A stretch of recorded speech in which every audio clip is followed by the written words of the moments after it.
ओम नमः सिद्धेभ्यः। ओम नमः सिद्धेभ्यः। ओम नमः सिद्धेभ्यः। मंगलमय मंगल करन वीतराग विज्ञान नमो तार जाते भय अरिहंतादि महान करे मंगल करिहूँ महा ग्रंथ करन के काज जाते मिले समाज सब पावे निज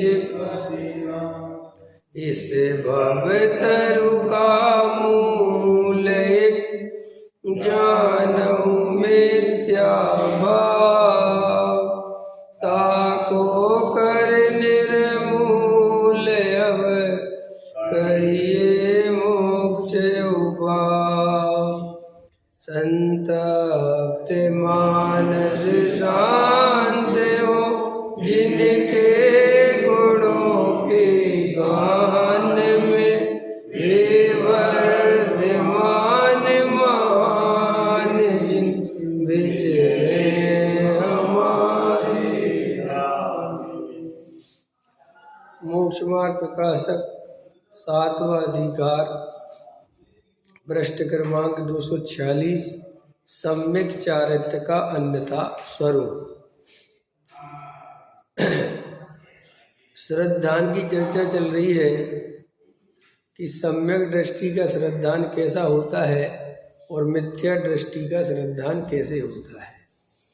और कल इस बात पे अपन ने बहुत गहराई से चर्चा की थी कि श्रद्धान क्या होना चाहिए, परिणाम और क्रिया ये तो बाहरी चीज़ें हैं।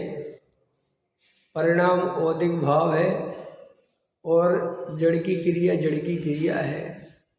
उसको ज्ञायक ध्रुव त्रिकाली भगवान आत्मा में मिलाकर नहीं देखना चाहिए। द्रव्य स्वभाव की दृष्टि और पर्याय स्वभाव की दृष्टि दोनों में भेद होना चाहिए। पर्याय स्वभाव जानने में आता है, कोई निषेध नहीं है, लेकिन उसमें एकत्व करने लायक, अपना मानने लायक, अपना भी अपना मानने लायक नहीं है, दूसरे का दूसरे के लायक मानने लायक नहीं है। मेरा औदिक भाव तो मेरा नहीं है, लेकिन आपका औदिक भाव भी आपके लिए आपका नहीं है। और मैं आपको औदिक भाव से देखूं तो ये भेद पूर्वक देखूं कि इसकी पर्याय में कमी है। नहीं समझ में आया? कोई व्यक्ति क्रोध कर रहा है तो ये दिखना चाहिए इसकी वर्तमान पर्याय में क्रोध है, लेकिन अंदर से तो पूरा भगवान स्वभाव वाला है। ये भी है,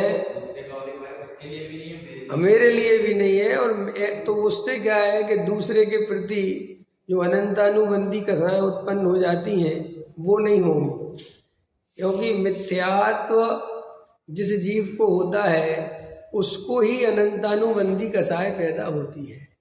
तो इस पे गहराई से विचार करना चाहिए कि मिथ्यात्व वाले को अनंतानुबंधी कसाय क्यों होती है।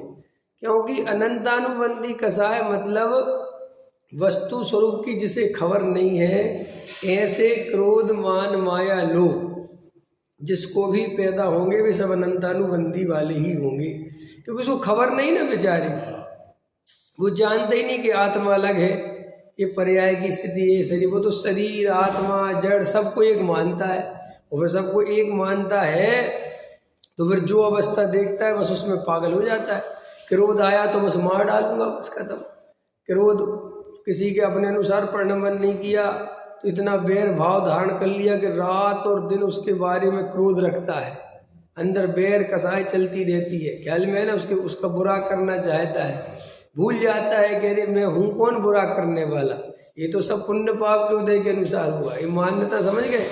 हम किसी का बुरा करना चाहते हैं, आ गया परिणाम बुरा करने का, आपसे दुश्मनी हो गई, आपका बुरा हो जाए तो भी श्री गुरु कहते हैं सम्यक दृष्टि को ऐसा भाव आता है तो भी वो ये जानता है कि वो बुरा अच्छा करने वाला मैं नहीं हूँ और जीव का मूल स्वभाव में कुछ अच्छा बुरा होता नहीं है। तो अपने को ये अपना श्रद्धान बहुत मजबूत करना है, अपने को द्रव्य स्वभाव की दृष्टि करनी है, अपने को द्रव्य स्वभाव से स्वयं को देखना है।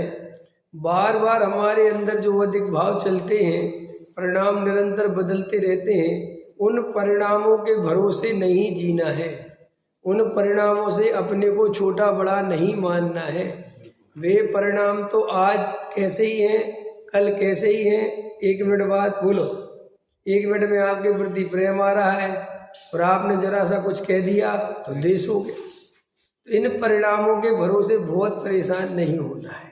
देखो, जैसे अपन पत्नी के प्रति दृष्टि रखते हैं, कैसे दृष्टि रखते हैं, पत्नी पति की लड़ाई होती रहती है तो अभी पति पत्नी से अलग होने की नहीं सोचता और पत्नी पति से अलग होने की नहीं सोचती, और अंदर ये श्रद्धान बना रहता है पत्नी को कि इनको तो 1 मिनट गुस्सा आता है, अब अभी बुलबुला रहे हैं, थोड़ी देर बाद शांत हो जाएंगे। देखो कितना जानती है तुम्हारे बारे में, और तुम उसके बारे में जानते हो कि अभी भले ये कर रही है, अभी खुद अपने आप ही सही हो जाएगी।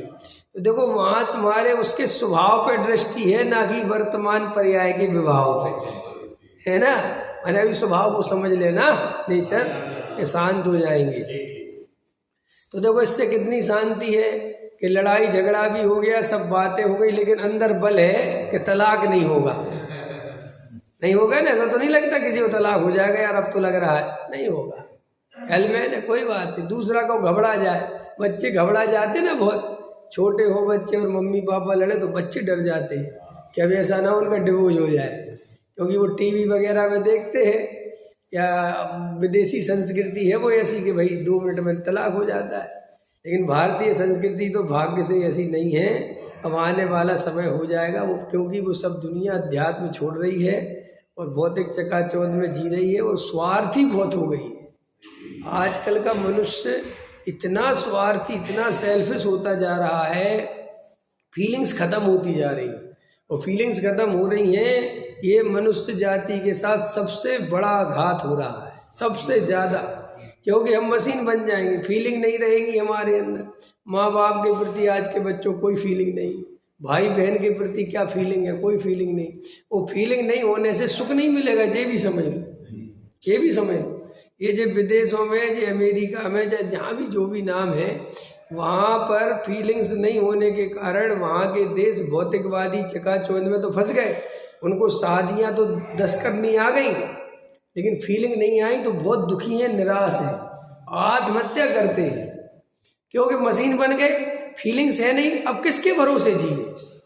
देखो, संसार में जीने के 2 ही तरीके हैं, या तो तुम्हें आत्मा की दृष्टि हो तो संसार में जी सकते हो, या मोह करने के लिए जगह हो तो जी सकते हो। बीच का रास्ता नहीं है संसार में कि हम मोह भी नहीं करेंगे, आत्मा की दृष्टि भी नहीं करेंगे, तो आत्महत्या करोगे। विदेशों में लोग, आपको पता है जी, अब आजकल अब हिंदुस्तान में कुत्ते पालने की परंपरा आ रही है। क्या कहते हैं इसको बच्चे आजकल? पेट, क्या कहते, कुछ कहते ना, हाँ पेट्स एनिमल, वो तो रखेंगे पापा, एक मेरे को रखना है। क्यों आ रहा है आपने सोचा? क्योंकि पहले कभी दुनिया में किसी को नहीं आता था ये सब बात, क्योंकि 4 5 6 6 भाई बहन होते थे, समझ में आया, अपने आपस में खेलते रहते थे, किसी की जरूरत ही नहीं थी। अब बच्चा एक है, अब वो किसके साथ खेले? चाचा से पापा की बनती नहीं, चाचा के बच्चे पापा के घर नहीं आ सकते, पापा के घर चाचा के घर नहीं जा सकते। अब वो अकेला पड़ गया बेचारा, नहीं समझ में आया। अब अकेला पड़ गया तो करे क्या? क्योंकि खेल खिलौने तो भाई जीवन तो है नहीं उनके पास, वे तो मरे जड़ है, तो जड़ पदार्थों से वे ज़्यादा देर उसका मन बहलता नहीं। तो इसलिए ये कुत्ता बिल्ली सबकी कहानी चालू हो गई। वो कुत्ता बिल्ली के समझ लो पुण्य के उदय आ गए। अब बढ़िया उनको जो है A1 क्वालिटी फैसिलिटी मिल रही है। फिर भी वो जो गाड़ी में घूमने वाला कुत्ता है उसे भी मजा नहीं आता, क्योंकि उसे अपने कुत्ते नहीं मिलते। और क्या, जो कभी कभी घुमाने ले जाते ना कुत्ते वाले, घुमाते तो देखा करो, वो मचलता है इनके साथ जाने को, और वो मालिक खींचता है, वो कहता है यार असली जाति तो हमारी इन्हीं से मिलती है, तुमसे तो हमारा कोई मैच करता नहीं और तो हम इनके साथ रहने नहीं देते हैं। तो ये विदेशों में जो चकाचौंध बढ़ रही है, जो ये सब मतलब हिंदुस्तान में कि हम पेट से रखेंगे जानवर, ये सब इसलिए कि मोह करने के लिए कोई जगह नहीं है। अब वो में कहाँ क्या होता है जैन साहब विदेशों में, खट से लड़की देखी पसंद आ गई शादी कर ली, मोह नहीं जगता बस शादी कर ली, वासना के पीछे शादी कर ली। अब वो उसके यहाँ प्रॉब्लम भी है कि वासना से तुम ज्यादा देर जिंदा नहीं रह सकते, क्योंकि वासना तो जाएगी, वासना टिकती नहीं है। वासना तो क्षण भर के लिए पैदा हुई, उसकी पूर्ति हुई, वासना खत्म। वो वासना में दम नहीं वो तो टिका के रखे, उसके लिए तो मोह चाहिए, अपनापन चाहिए। अब फिर दूसरी बात, बाल बच्चे हुए सो वे भी उसी संस्कृति के हैं, वे 15 साल 13 साल के होते नहीं, 14 साल के होते नहीं कि अपने अपने चले जाते हैं। और फिर वहाँ गवर्नमेंट ने खूब व्यवस्था कर दी है कि तलाक हो जाए कोई बात नहीं, पैसे की कोई कमी नहीं है, पालन पोषण की कोई कमी नहीं है। नहीं समझ में आया, चलता रहता। तो देखो वहाँ पर लोग अंदर ही अंदर खोखले हैं, मोटर है, गाड़ी है, बंगला, सब कुछ है, लेकिन सुख नहीं है।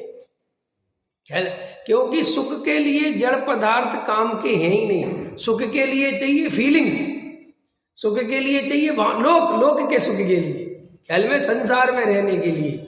और अगर संसार में नहीं रहना है तो फिर आत्मा की दृष्टि चाहिए, अध्यात्म चाहिए। इसलिए आज विदेशों में जो जैन धर्म का डंका बज रहा है, देखा होगा आपने, कल जैन वहाँ पर महावीर जयंती में अमेरिका में निकालते हैं वो लोग छोटे छोटे रूप में, 10 20 50 लोग इकट्ठे हो जाते। तो मैं सोचता हूँ जे अमेरिका जैसी संस्कृति, अमेरिका में जाके अपन लोग बड़ी महिमा आती कि अपना धर्म नहीं भूले, ये नहीं भूले। भाई साहब भूलते नहीं है, इसी में समझदारी है, ख्याल में आए ना। वे वहाँ की चकाचौंध में रहते हुए जानते कुछ नहीं रखा, पैसा कमाने आए, पैसा कमा लो, मजा तो अपने ही है। अब अमेरिका वाले भी अमेरिका में रहते हैं और शादी करने गुजरात आते, कहते यहाँ की शादी में मजा आता है, वहाँ तो कुछ आता ही नहीं, ना फूफा ना जीजा ना लड़ाई ना झगड़ा, यहाँ थोड़ा सब कुछ होता है। ख्याल में आया कि नहीं आया है? फूफा अपनी ऐठ में रहता है, जीजा अपनी ऐठ में रहता है, जिज्जी को साड़ी भेजो, जिज्जी को माल पानी भेजो, जब जिज्जी आएगी न नहीं आएगी, ख्याल में है ना। अब वहाँ तो ऐसा कुछ होता नहीं, वहाँ तो जीजा और साले गले में हाथ डाल के घूमते, कौन किसके पैर छूता है वहाँ, ख्याल में होगा तो अपने घर का जीजा, वहाँ कौन जीजा मानता है किसी को। तो वहाँ पर ये फीलिंग्स नहीं है, तो फीलिंग्स नहीं है तो भैया वहाँ पर दुख ही दुख। मैं आपको क्या समझाने की कोशिश कर रहा हूँ, मैं ये समझाने की कोशिश कर रहा हूँ कि भाई जिनके अंदर ये फीलिंग नहीं है, भावनाएं खत्म होती जा रही हैं। और आत्मा की देखो, आत्मा के आधार से भावनाएं खत्म हो तो बहुत बढ़िया है। आत्मा के आधार से, आत्मा की दृष्टि से मैं जीजा छोड़ दूं, बिल्कुल वेरी गुड, छोड़ दो, कोई दब नहीं। लेकिन तुम स्वार्थ के बस होकर भावनाएं खत्म करते हो तो आने वाले समय में तुम दुखी ही होने वाले हो और अपना मोह कुत्ता बिल्ली में लगाओगे। अभी एक विदेश की घटना है, एक महिला अपनी सारी संपत्ति बंदर के नाम पे करके गई है। अब मुझे बताओ बंदर के नाम पे संपत्ति का क्या मतलब है? बंदर क्या, बंदर साइन करेगा, बंदर क्या करेगा, कर गई, लेकिन उसकी क्यों, उसके बाल बच्चे थे नहीं, पति बहुत पहले छोड़ के भाग गया, संपत्ति बहुत थी तो एक बंदर पाल लिया उसने बेटे की तरह, छोटा सा लेके आई, वही बंदर पालती रही, बड़ा हो गया तो उसको अपना बेटा ही मानती थी, तो अपनी वसीयत उसके नाम पे लग गई। अब एक बार मर गई, अब कौन देखने वाला है?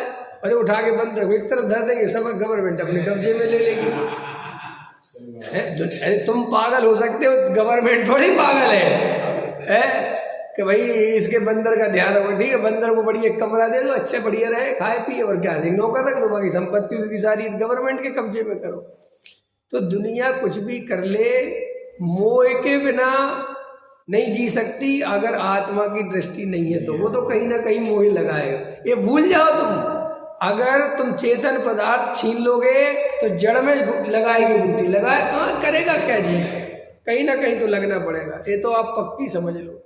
इसलिए हम लोग बहुत समझदार हैं, आत्मा में दृष्टि नहीं लगाते, जड़ पदार्थों में दृष्टि लगा के रखते हैं और आत्मा की बातें सोचते रहते हैं। ख्याल में है ना? हाँ साहब, आत्मा का तो कल्याण करना ही है, करना ही है, करना ही है, आत्मा का तो कल्याण करना ही है, आत्मा के अलावा कहीं सुख है कहाँ। ये सब बातें अपन भविष्य की तैयारी के लिए रखते हैं। वर्तमान में आत्मा नहीं चाहिए, वर्तमान में चाहिए। पकड़ रहे हो मैं क्या कह रहा हूँ? आपको आत्मा इतने दिन से सुन रहे हो अरविंद जी, आत्मा की चर्चा, तो अपन ने क्या इतनी तो बात समझ ली कि आत्मा बहुत जरूरी है, धर्म बहुत जरूरी है। वास्तव में धर्म के बिना कुछ नहीं, लेकिन वो अपन ने भविष्य की प्लानिंग में रख दिया है। वर्तमान में क्या चाहिए? वर्तमान में तो पैसा, रुपया, मकान, दुकान, घर, गृहस्थी, जमीन, जायदाद, ये चाहिए। और आत्मा की बात अपन साइड में सुनते रहते हैं कि भविष्य में इसका उपयोग करेंगे, जब हमारे हाथ पैर नहीं चलेंगे, जब हम बिल्कुल बिस्तर पे बैठ जाएंगे, तब फिर अपन इस आत्मा की बात का उपयोग करेंगे। ये अपन ने अपने दिमाग में एक सेटिस्फेक्शन सेट कर रखा है, इसलिए तो आप काम नहीं छोड़ पा रहे। आप इतना काम क्यों कर रहे हैं? सोचो हम कितना क्यों कर रहे हैं, हमें जरूरत क्या है? कोई भी व्यक्ति इतना काम कर रहा है बुढ़ापे में, 65 साल की उम्र में, जब उसको पैसे की जरूरत नहीं है और उसके पास टाइम नहीं है अभी, तो बोलो क्यों कर रहा है? प्रश्न है मेरा, क्यों कर रहा है भाई? अभी कहीं ना कहीं आत्मा की वैसी रुचि नहीं हुई और यहां से सुख बुद्धि टूटी नहीं। अगर आत्मा की पक्की सुख बुद्धि निर्णय हो जाए कि अरे आत्मा में सुख मिलना है, क्या रखा है इन पर पदार्थों में, ख्याल में आए कि नहीं, कहाँ तक जोड़ेंगे, कहाँ तक मरेंगे, तो सीधी सी बात है कि वो आत्मा को छोड़ के कमाने नहीं जाएगा। कमाए वो अलग बात है, जैसे पंचमूल स्थान वर्ती श्रावक कमाता है, लेकिन वो आत्म आराधना छोड़ के नहीं कमाता। उसका 3 टाइम स्वाध्याय चलता है, उसकी 3 टाइम सामायिक चलती है, समझ में आए कि नहीं है? शुद्ध सात्विक जीवन होता है, खूब देव शास्त्रों की भक्ति आराधना होती है, खूब स्वाध्याय होता है। उसके बीच में जो 2-4 घंटे मिल गए, उसमें वो इतना कमाने की व्यवस्था करता है कि ज्यादा उपयोग इधर उधर ना जाए और अपना काम चलता रहे, किसी के अधीन नहीं होना पड़े, बस। वो आराधक जीव है ना। तो हम आराधक नहीं है, तो कम से कम हमारी दृष्टि तो आराधकों वाली हो, हमें निर्णय तो हो अंदर। तो अपने को वर्तमान में आत्मा से प्रेम नहीं है, आत्मा से सिर्फ इतना प्रेम है कि हम भविष्य में इसका उपयोग करेंगे, इसलिए सम्यक दर्शन की प्राप्ति नहीं होती। बस सीधा सा अगर कोई पूछे कि हमें सम्यक दर्शन की प्राप्ति क्यों नहीं होती, तो अपने को हृदय पे हाथ रखना चाहिए और ये जवाब देना चाहिए। अगर जवाब यही आता है तो विचार करो कि वास्तव में अभी हमें सम्यक दर्शन की प्यास ही नहीं है। सम्यक दर्शन की चर्चा सुनने की प्यास है। क्यों है? क्योंकि हमें ये बात तो पता ही है कि भविष्य में हमारा समय छूटेगा, ये तो सब जानते हैं ना, ये सब छूटेगा, बुढ़ापा आएगा, सब यहीं पड़ा रह जाएगा, ये तो हमें लगता है। लेकिन वो भविष्य में तो हम उसका उपयोग भी कब करेंगे आत्मा का? भविष्य में। अभी क्या करें? अभी तो बच्चों को सुखी करने का उपाय करें, चल रहा है ना अंदर। तो देखो टोडामल जी साहब कहते हैं तुम अपना श्रद्धान बदलो, ये श्रद्धा गलत है, ये वस्तु स्वरूप के विपरीत है। अगर हमारी ये मान्यता है कि हम अपने बेटे को सुखी कर सकते हैं, तो ये मान्यता मिथ्यात्व के सम्यक है। अब बोलो आप जो काम करते हो उस मान्यता से करते हो कि भेद ज्ञान पूर्वक करते हो? प्रश्न ये है। अरविंद जी बोलो किस मान्यता से करते हो? इस मान्यता से करते हो कि मैं सुखी कर दूंगा, किस मान्यता से करते हो कि नहीं सुखी तुझे अपनी योग्यता से होगा, मैं करने वाला नहीं है, कर दूंगा।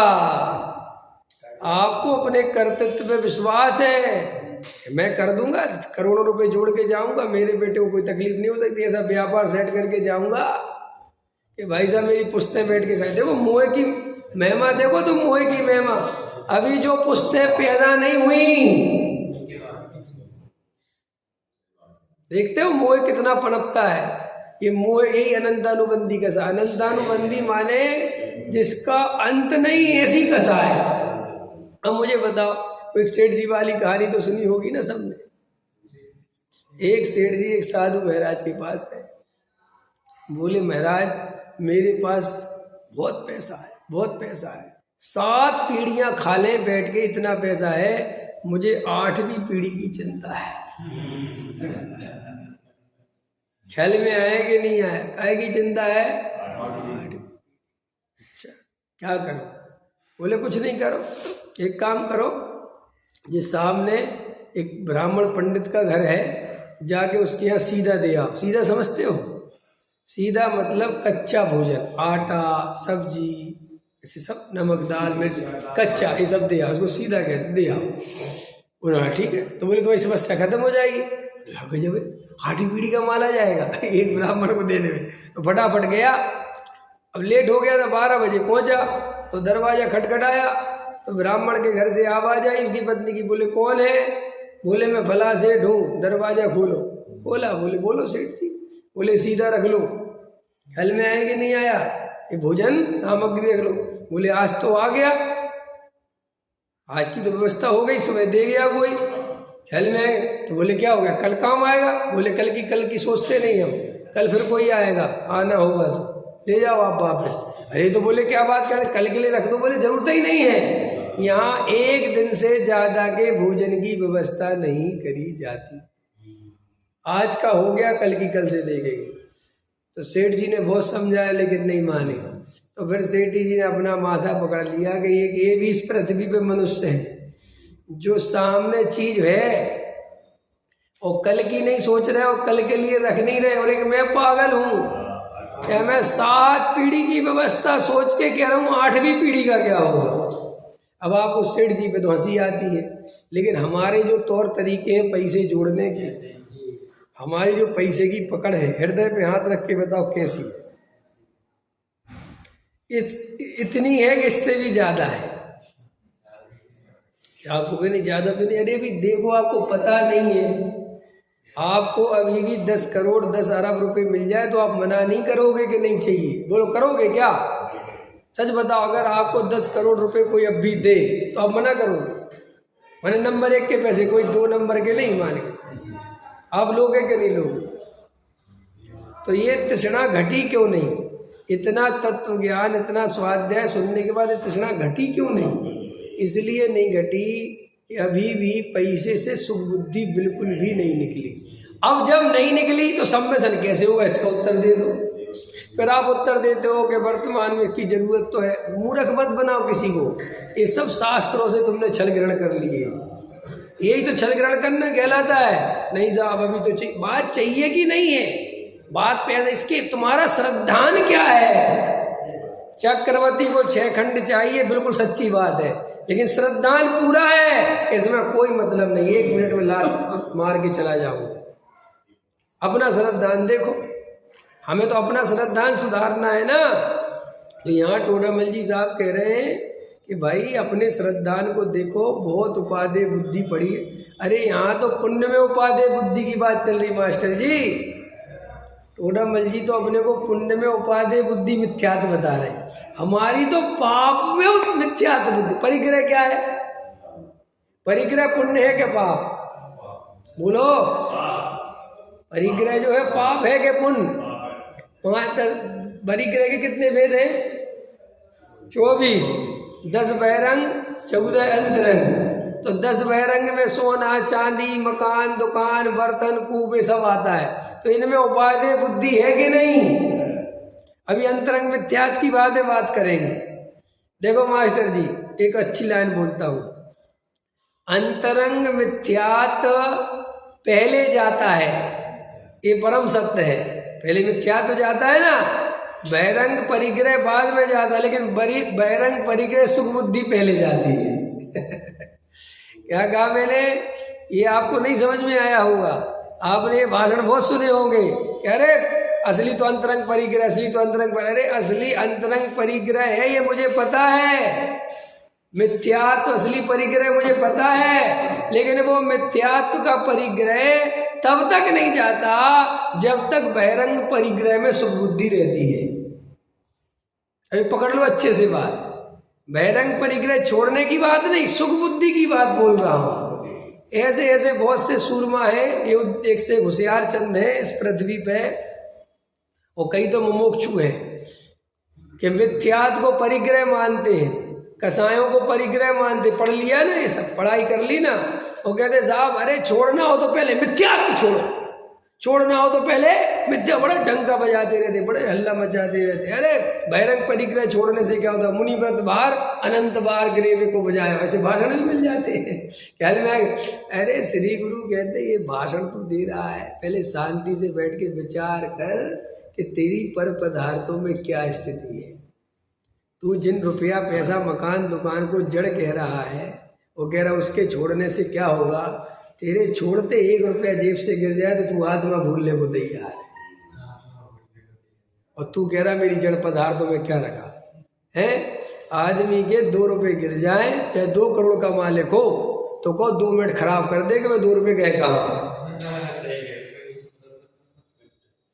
और तुम कहते कि हमें आत्मा पता है, हमें आत्मा पता है। कई का आत्मा पता है, कैसा आत्मा पता है। और मान कसाई के लिए लाखों रुपए से पानी की तरह बहाते, और वैसे 5 रुपए के लिए परेशान है सेठ जी।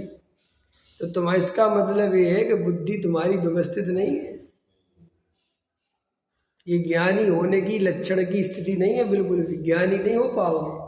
क्योंकि ऐसी कैसी मान्यता है कि मेरे 100 रुपए के चक्कर में मैंने स्वाध्याय छोड़ दिया। देखना मेरी बात ध्यान से, और फिर मैंने मान कसाय के प्रसंग में 1 लाख खर्च कर दिए। जी कौन सी समझता है, जी कैसी मान्यता है तुम्हारी भाई, जी कौन सा धर्म का अंग है, कौन सी समझदारी का लक्षण है, इसको विचार करना पड़ेगा ना आपको। चलो तुम लालची हो, मैंने मान लिया, अच्छी बात है, तो फिर मान कसाय के लिए कैसे लाख रुपए खर्च कर दिए, और धर्म के लिए 2 रुपये खर्च नहीं कर। धर्म के लिए माने कि भाई 100 रुपये जाते हो जाए, मैं स्वाध्याय नहीं छोड़ सकता। ख्याल में आएगा, मैं नहीं, मेरी दुकान मैं 10 बजे खोलूंगा, जाते हो तो गिराक जाए, मैं स्वाध्याय छोड़ के नहीं आऊँगा, चाहे कुछ हो जाए, आफत आग लगती थी लग जाए, मैं इतनी जिंदगी खराब नहीं कर सकता। इतनी भी अगर हमारे अंदर तत्व के प्रति ग्रहण करने की क्षमता नहीं है, उस तत्व का बहुमान नहीं है, तो हम कैसे धर्म समझेंगे, समझा दो। आप अगर 9:15 बजे आपके चित्त में आकुलता चालू हो जाती है भागने की, स्वाध्याय छोड़ के तत्व को छोड़ के भागने की आकुलता चालू, तो सोचो तो विचार तो करो। एक तरफ तो कहते हैं जड़ पदार्थों में क्या रखा जी, जड़ पदार्थों को छोड़ने से ग्रहण करने से होता कि आत्मा ने आज तक ग्रहण नहीं करे। अरे वो तो हमें भी पता है, लेकिन तुम्हारी हालत तो देखो कितनी बुरी हो जाती है उसी के चक्कर में, कि तुम आत्मा छोड़ने तैयार हो जाते हो, उन्हीं जड़ पदार्थों के चक्कर हो जाते कि नहीं हो जाते।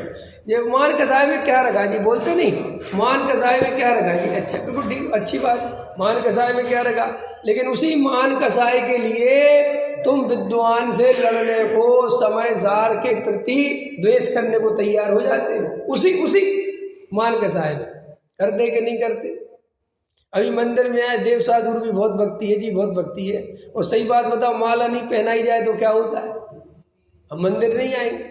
तो भाई अभी ना भक्ति सच्ची, न श्रद्धान सच्चा, बातें हैं सब जड़ पदार्थों में क्या रखा, जड़ पदार्थों में क्या, रे जड़ पदार्थों में क्या रखा, ये तो हमें पता है, तुम्हें भी पता है, लेकिन अपनी मान्यता तो टटोलो, सारी परिणति सारा अभिप्राय उसी जड़ पदार्थ में लगा हुआ है। जरा सा भी अंदर से सुख बुद्धि नहीं निकली कि अरे पर पदार्थों में कोई सुख नहीं है। पकड़ में आया, क्लियर हुई ना बात।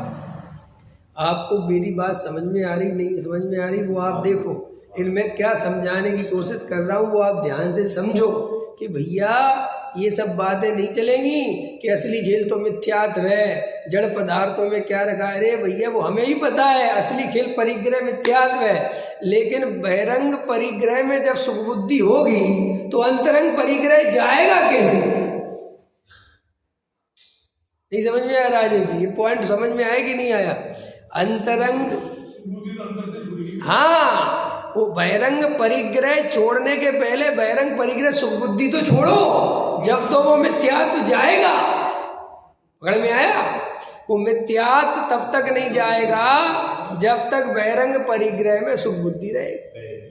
अब आप समझने में क्या कह रहा हूं, हमारी स्त्री पुत्र मकान दुकान पैसा कमाने पूरी सुख बुद्धि पड़ी हुई है, और हमने कहा कि भैया आत्मा का कल्याण करो, भेद गया। तो आपने क्या जवाब दिया कि साहब क्या होता है, असली खेल तो मिथ्यात्व का है ना, इससे क्या होता है? स्त्री पुत्र मकान दुकान से, इन घर गृहस्थी से। बिल्कुल ठीक बात, हम भी कह रहे कुछ नहीं होता, लेकिन तुम्हारी सारी चेतना इसी में लगी रहती है, सारा अभिप्राय श्रद्धा सुबुद्धि यहीं पड़ी रहती है, तो आत्मा की दृष्टि करोगे कैसे? तो बताओ। देखो आप समझे, जैसे आप एक दुकान चलाते हो उदाहरण के लिए, और आप दुकान चलाते हो और सुबह 9 बजे भाग जाते हो या सुबह 8:30 बजे भाग जाते हो, ख्याल में है ना? कहाँ भाग जाते हो? दुकान पे। स्वाध्याय नहीं किया, तत्व की चर्चा, भाग गए और वहाँ जाके रात के 9 बजे तक लगे रहे, ठीक है? उदाहरण के लिए वहाँ पे कोई स्वाध्याय नहीं किया, वहाँ पे कोई विचार नहीं किया, क्योंकि भाई दिन भर गिराकी है, और आके थक के सो गए, ठीक? बस रोटी का नियम ले रखा है कि रात को नहीं खाते, सब अपने लड़के बड़के से मंगवा ली, खा के लूली, जैसे तैसे निपटा लिया केस, ख्याल में आएगा ना? लेकिन सारी चेतना, सारा उपयोग तो वहीं पसरा पड़ा हुआ है। और सुबह फिर 6 बजे उठे पंडित जी, उठेंगे भाई साहब, क्योंकि 6 बजे कहाँ भागना है? पूजा पाठ में, प्रक्षाल में। पूजा पाठ प्रक्षाल में भी क्यों भागना है? ये अधिकतर लोगों की मान्यता बता रहा हूं मैं, अधिकतर, और व्यवहारी तो ऐसा ही करते हैं। और क्या किया? पूजा पाठ प्रक्षाल करके फिर भाग गए। ये पूजा पाठ प्रक्षाल क्यों करते हो? आपको पता है, अधिकतर ये मान्यता पड़ी रहती है कि पूजा पाठ प्रक्षाल करने से बहुत पुण्य का बंध होता है और अनुकूलता बनी रहती, ये मान्यता पड़ी रहती, तो इसलिए वो करा स्वाद। अब मुझे बताओ, फिर हमने उनसे पूछा, कह रहे भैया आप स्वाध्याय में क्यों नहीं बैठते, आप तत्व की चर्चा क्यों नहीं? अरे पंडित जी, हमने तत्व की चर्चा बहुत सुनी है, हमें पूरा तत्व ज्ञान है, हमें सब वस्तु का स्वरूप खबर है, हमने पहले समय सारी पढ़ रखा है, अभी मेरे पास समय नहीं होता ज़्यादा। और फिर देखो दूसरी बात, क्या होता है स्वाध्याय करने से? क्या बातें कह रहा है? क्या होता है स्वाध्याय? चौसम ज्ञान में धर्म थोड़ी, चौसम ज्ञान में कोई धर्म है क्या? है क्या? बातें देख रहे हो? चौसम ज्ञान में कोई धर्म नहीं है और कुछ नहीं होता है पंडित्याई से। नहीं, आप स्वाध्याय में तो बैठते नहीं, वो टाइम नहीं मिलता है और कुछ नहीं रखा। देखो जी, जड़ पदार्थों में, जड़ क्रिया में तो कोई धर्म है नहीं। धर्म तो आत्मा के अनुभव का नाम है, धर्म तो आत्मा की दृष्टि का नाम है। बहुत अच्छी बात है, बहुत बढ़िया बोल रहा, सही बोल रहा है ना? लेकिन मेरे प्यारे भैया ये बताओ, जो तुम काम करते कब हो? ये आत्मा की दृष्टि कब करते हो? ये आत्मा के अनुभव के काम कब करते हो? क्योंकि तुम्हें जब स्वाध्याय सुनने की फुर्सत नहीं है तो ये काम कहाँ से कर पाते होगे? क्योंकि स्वाध्याय से कई गुना सूक्ष्म उपयोग तो आत्मानुभव में चाहिए, और अभी तुम्हें स्वाध्याय सुनने का टाइम नहीं, तो आत्मा का ध्यान कैसे करते होगे? इसका मतलब ये है कि तुमने शास्त्रों से छल ग्रहण कर लिया, तुम्हें आत्मा की कोई रुचि नहीं। और इसको रुचि मत समझ लेना, इस रुचि से कुछ नहीं होने वाला कि भाई हमें थोड़ा सामान्य ज्ञान हो गया वस्तु स्वरूप का, कुगुरु को देव को साथ छोड़ दिए, 6 द्रव्य 7 तत्व 8 कर्म 9 पदार्थ 10 धर्म 5 पाप 4 कसाय मिथ्यात उपादान निमित्त, ये सब थोड़ी बहुत इनकी परिभाषा मोटा मोटी याद सी हो गई, बस समझ गए और बस अपने को भ्रम हो गया कि मैं तो धर्म आ गए। अरे भाई, ये धर्म की जानकारी है, धर्म नहीं। ये वस्तु का स्वरूप है, ये श्रद्धा नहीं। श्रद्धान तो करना पड़ेगा। पकड़े में आ रहा कि नहीं आ रहा? आपने 6 द्रव्य सीख लिए, कितने द्रव्य मेहरबैन जी? रमेश जी, 6 द्रव्यों के नाम? जी हमारा श्रोता है, ये पूजा करते हैं रोज, ये रोज पूजा करते हैं, रोज प्रक्षाल। कितने साल हो गए प्रक्षाल करते हुए? हैं कितने साल हो गए बताओ तो सही? हो गए 20-25 साल हो गए। हम कह रहे भूल गए, हमने वो भी मान लिया, डरो मत। हमें तो ये बताओ कितने साल हो गए पूजा पाठ प्रक्षाल? भूल गए। पूजा पाठ प्रक्षाल कितने? 20 हो गए? भूल गए। अरे 20 साल हो गए पूजा पाठ करते हुए? 20 हो, अब देखो 20 साल हो गए, अब 20 साल कुछ कहलाता है। अब 20 साल हो गए, अब 20 साल में अभी इसका मतलब है कि हम 6 द्रव्य 7 तत्व ये हम भूल जाते। इसका मतलब क्या? ये भूलने का मतलब आप इनको देखते ही नहीं हो, आपके अंदर इनकी धारा ही नहीं चलती, न भूलोगे कैसे? नहीं समझ में आया? 6 द्रव्य में जीव तत्व हो, ये शरीर पुद्गल द्रव्य है, मैं इसका कर्ता धरता नहीं हूँ, ये अगर आपके अंदर धारा चलेगी तो आप भूलोगे, ये 7 तत्व आश्रव क्या है, बंध क्या है, निर्जरा क्या है, भूलोगे। ये आप इसलिए ही भूलते हो कि हमने बहुत दिन से पढ़े नहीं। ये पढ़ने की चीजें, ये रटने की चीजें कि ये प्रयोग की चीजें? नहीं समझ में आया? नमक कैसा होता है? हरा। मिर्ची कैसी होती है? कितने दिन से नहीं खाई? कैसा आप खाई हो चाहे नहीं खाई, समझ में आया? उसका श्रद्धान पक्का है।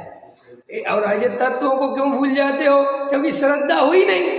6 उपसम ज्ञान पर रट लिए तो भाई 6 उपसम ज्ञान तो आज नहीं तो कल तो विस्मरण होना ही है। और अभी विस्मृत हो रहा है तो जब और बूढ़े होगे तब क्या होगा वो सोचो।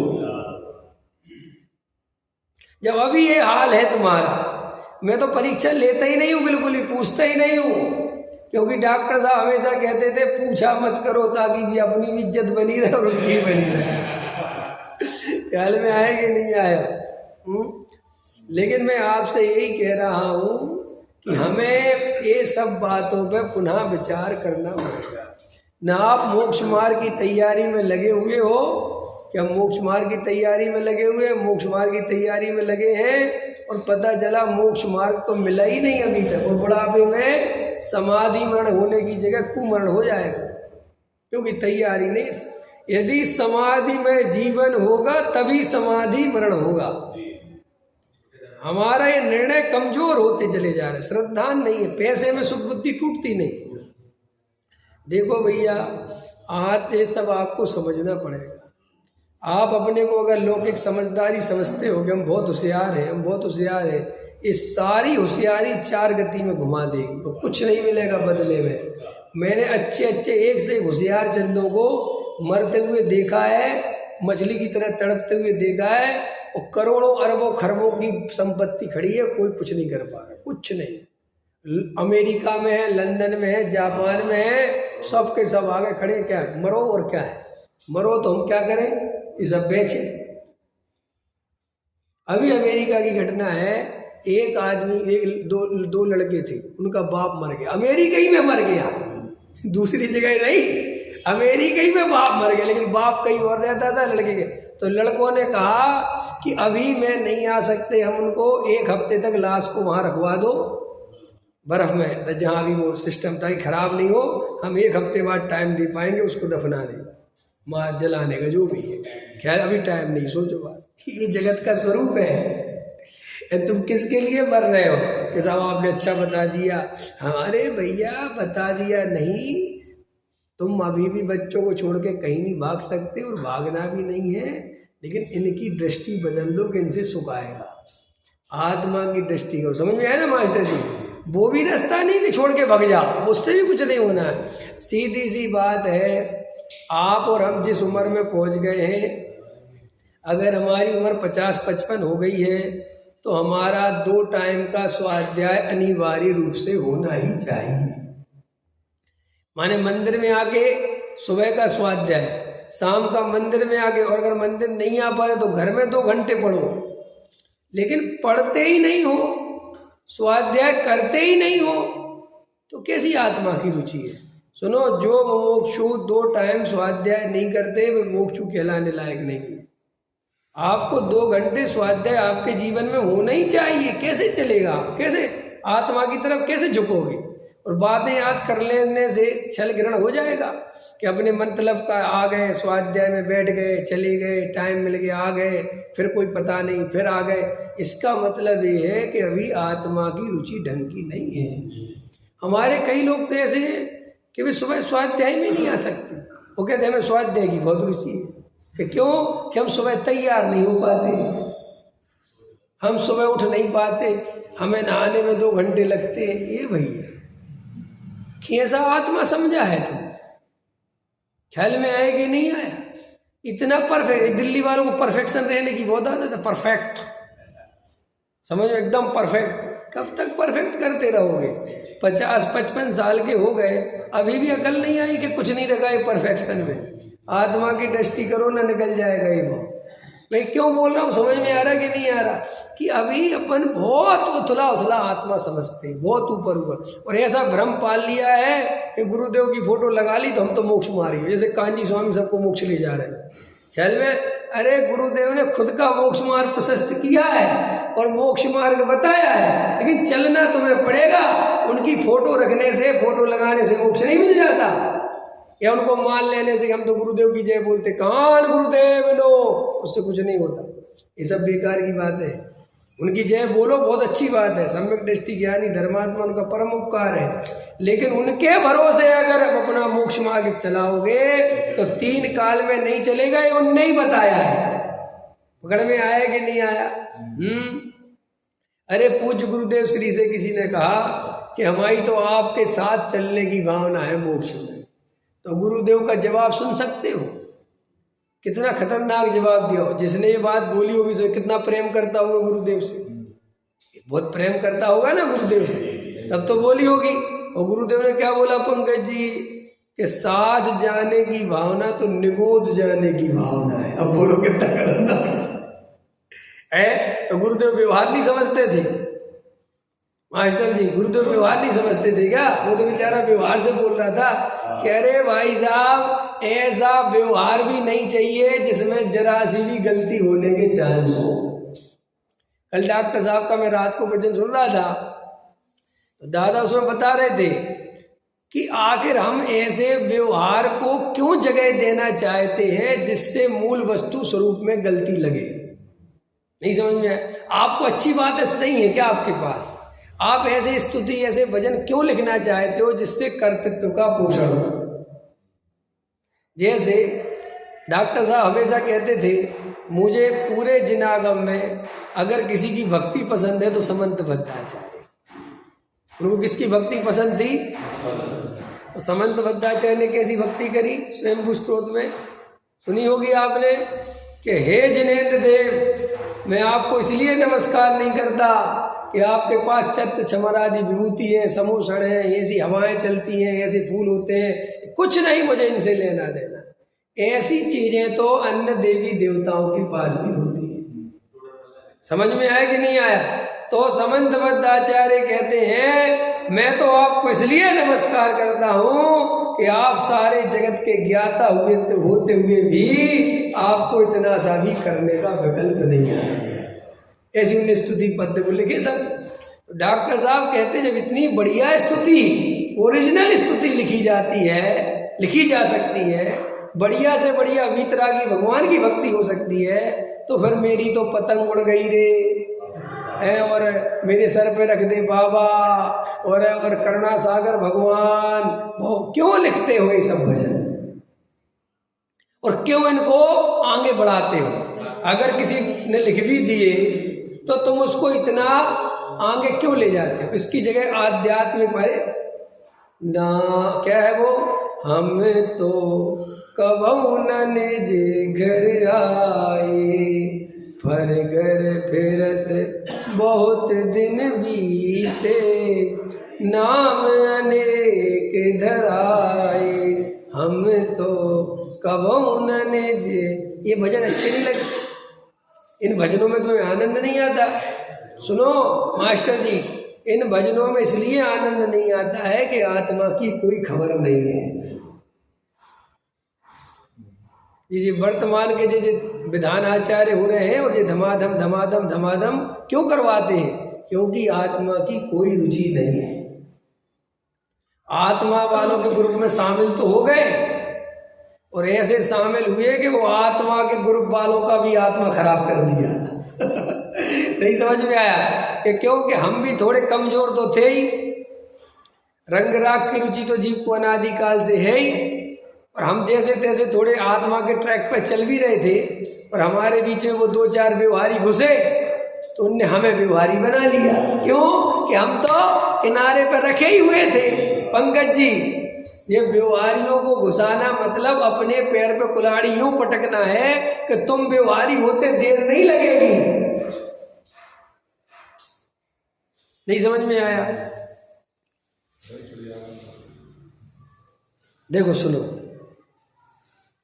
आत्म अनुभव आवे जब निज, आत्म अनुभव आवे और कछु ने सुहावे जब निज, मत में अनुभव आवे। ये सब है।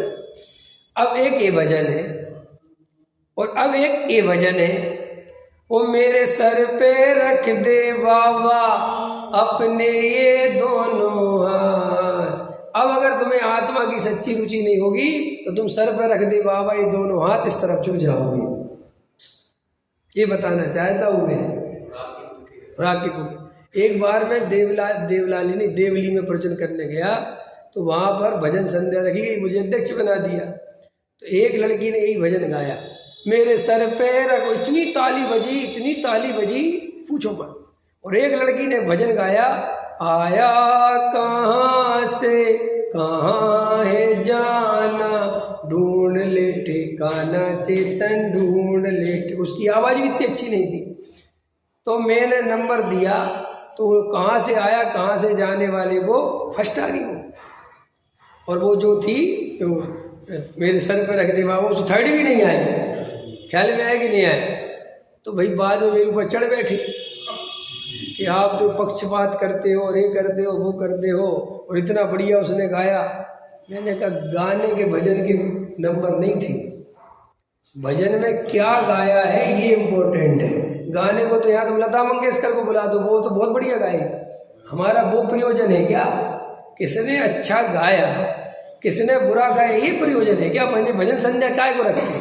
यहाँ कोई गवैयों की टीम इकट्ठी करी क्या बनने, या कोई यहाँ म्यूजिशियन चल रहा है? अरे हम तो ये भजनों के माध्यम से भी तुम्हें वस्तु का स्वरूप समझाना चाहते हैं। ये भजन की प्रतियोगिता का प्रयोजन है और क्या है इसका?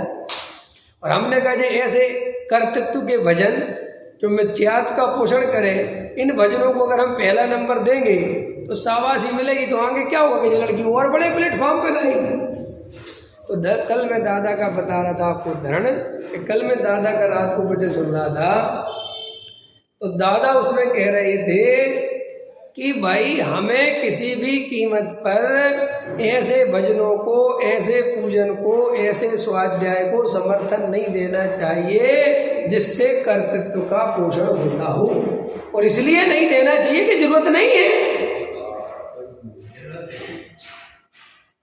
जब हमारे पास आत्मा की बात सुनने वाले, समझना मेरी बात, तो हम क्यों जबरदस्ती बात हल्की करें? जब मुझे पता है सब लोग आत्मा की रुचि वाले जीव हैं, तो मैं तुम्हें इधर उधर की बातें सुनाने की जगह आत्मा की बात क्यों ना सुनाऊं?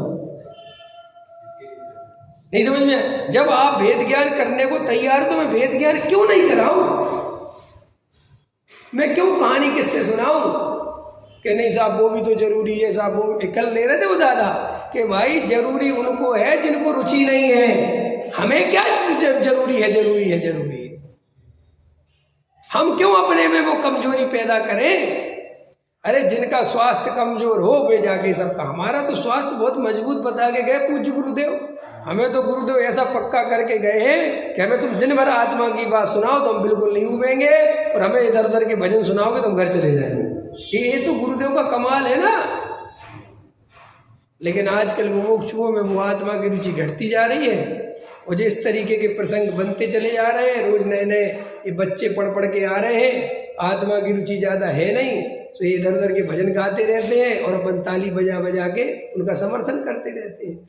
आखिर अगर अपने ही चाहें और उन विधान आचार्यों को बोलें कि ऐसे भजन बिल्कुल नहीं चाहिए, हमें कोई यहाँ हल्ला नहीं मचवाना, तुम शांति से प्योर आध्यात्मिक भजन गाओ और बिल्कुल शांतमय वातावरण चाहिए ना। हमें किसके साथ कुछ लोगों को बहुत नाचने कूदने का भाव है कि भैया कहीं और नाचो कूदो, हम यहाँ की व्यवस्था तुम्हारे चक्कर में नहीं बिगाड़ सकते। ये हमारे अंदर से सिद्धांत हो नहीं, तब तो हम पालन कर पाएंगे। अगर हम सबका राग की पूर्ति करने में लग जाएंगे तो ये तो मूल में ही भूल हो जाएगी भाई। ये पूज्य गुरुदेव श्री का जो तत्व ज्ञान है, ये जो डॉक्टर साहब की 50 साल से चलती हुई टोटल संस्था है, तुम क्या सोचते हो ऐसे ही चल गई क्या? हवाई में चल गई? अरे डॉक्टर साहब के पास ऐसे सेठिया आते थे कि हमसे पूरे 1 करोड़ रुपया लो, हम यहाँ कंप्यूटर की लैब लगवा देंगे विद्यार्थियों को बहुत बड़ी, और आपको 1 रुपया लगाने की जरूरत नहीं।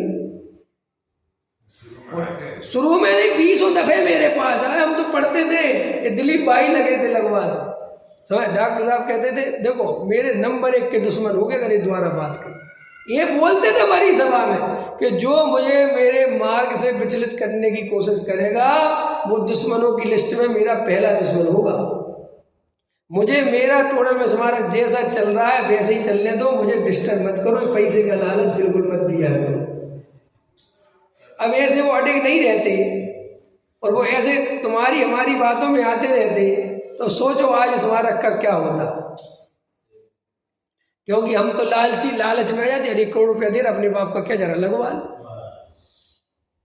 वो छोटी सी भूल, फिर लड़के क्या करते, कंप्यूटर के सामने शास्त्र क्या करेगा। जैसे आज मोबाइल आ गए लोगों के पास तो अब लोग शास्त्र खोलने को राजी नहीं है, मोबाइल में PDF रख रखी है, मोबाइल में ही पढ़ते रहते हैं। और ये मोबाइल में पढ़ने की परंपरा इतनी हानिकारक है कि जिसका कोई हिसाब नहीं। आप इस शास्त्र की परंपरा खत्म देखो, जब मोबाइल तो नष्ट हो जाएंगे, ये शास्त्र किसी न किसी रूप में चलते रहेंगे। तुम्हारा मोबाइल खराब हुआ, PDF उड़ गई, बात खत्म हो गई। समझ में आया ना। और हम लोग एक तत्व ज्ञान के प्रति जैसे समर्पित होना चाहिए वैसे ही होना पड़ेगा, तब काम बनेगा। निर्दोष प्रभावना तभी कर सकते हो जब खुद निर्दोष हो। अगर हम खुद लालची होंगे, मायाचारी होंगे, हमारे अंदर कसाएं होंगी तो हम निर्दोष प्रभावना 3 काल में नहीं कर सकते। और एक बात समझ लो, कितना ही बड़ा सेठिया आ जाए लेकिन हम उसकी राख की पूर्ति नहीं करेंगे। हमारे अनुसार चलना हो तो चल, न अपना थैला उठा के चल यहाँ से, हमारे बताइए। क्योंकि हम यहाँ पूज्य गुरुदेव के मार्ग को आगे बढ़ाने आए, बर्बाद करने नहीं। हाँ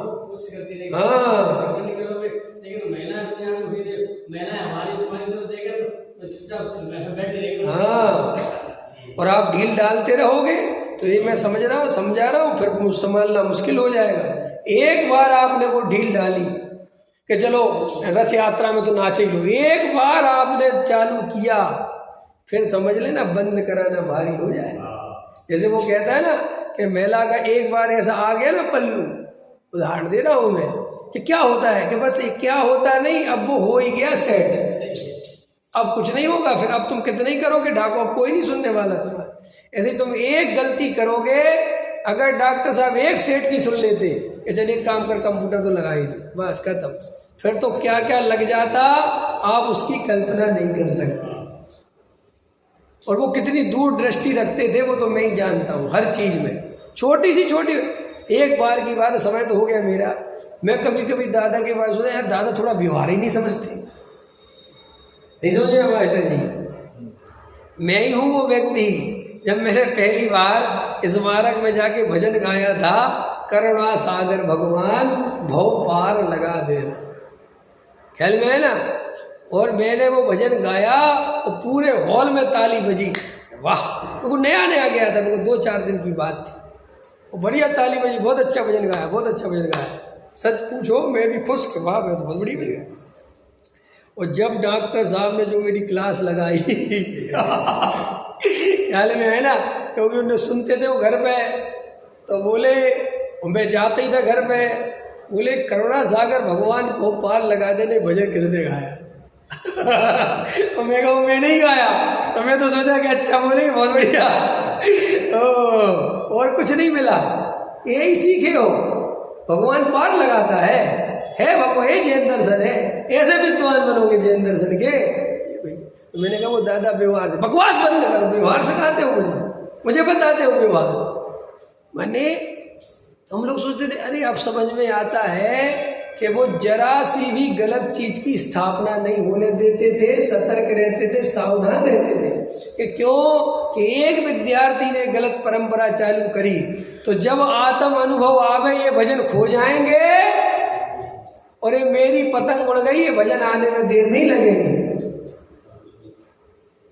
ये हम लोग कितने भजन गाते हैं अभी अपने यही मंदिरों में, कितने भजन होते हैं जो महाव्यवहारियों के हैं, जो नहीं होने चाहिए। लेकिन अब रोकने टोकने वाला इसलिए नहीं है कि अभी किसी से कह दो तो भैया बुरा लग जाएगा, वो आना बंद कर देगा, फिर कौन कराएगा। हमारी यही तो समस्या बन जाती ना, फिर हम गलत वो, अरे भैया नहीं हो तो नहीं हो, हम गा लेंगे।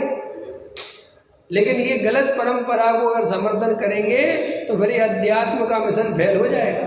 और अब मैं सब पे क्यों बोलने लगा हूँ कि अब दादा नहीं रहे। ये भी सुन लो बस जी, मैं अब इसलिए बोल रहा हूँ कि अब दादा नहीं रहे। अभी तक मैं सोचता था कि ये सब काम दादा का है, कि दादा देखेंगे। अब दादा चले गए हैं। अब प्रत्येक विद्वान पे जिम्मेदारी है कि वो अध्यात्म की परंपरा को जीवंत बनाए और निर्दोष चलाए। अगर हम अब ढीले पड़ेंगे तो ये परंपरा खत्म हो जाएगी और सदोष हो जाएगी और इसमें व्यवहारियों का बोला बाला बढ़ता चला जाएगा और मूल अध्यात्म की नदियां वापस सूख जाएंगी। सब गहराई से विचार करना इस बात को।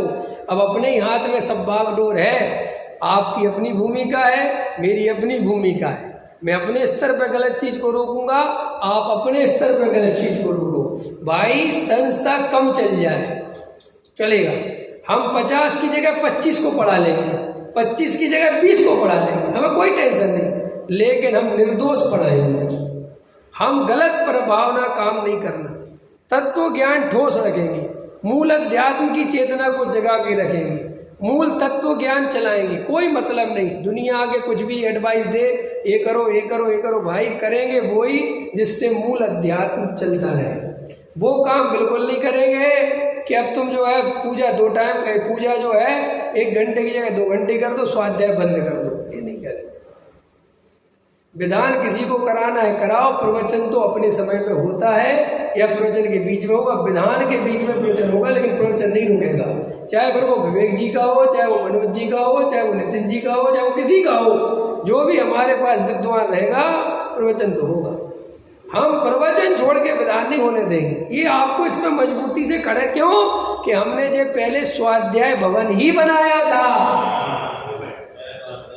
और अगर हमारा स्वाध्याय ही नहीं रहेगा तो फिर हमारा कोई मतलब। तो हमें ऐसे प्रयोजन पे दृष्टि रखनी पड़ेगी, अपने आत्म कल्याण की दृष्टि से भी और सामाजिक दृष्टि से भी अपने को आध्यात्मिक पूरी तरह अंतरंग में उतरना चाहिए, उसके प्रति समर्पित होना चाहिए। गलत परंपराओं को भूल के भी समर्थन नहीं करना है, बाकी होने योग्य होगा।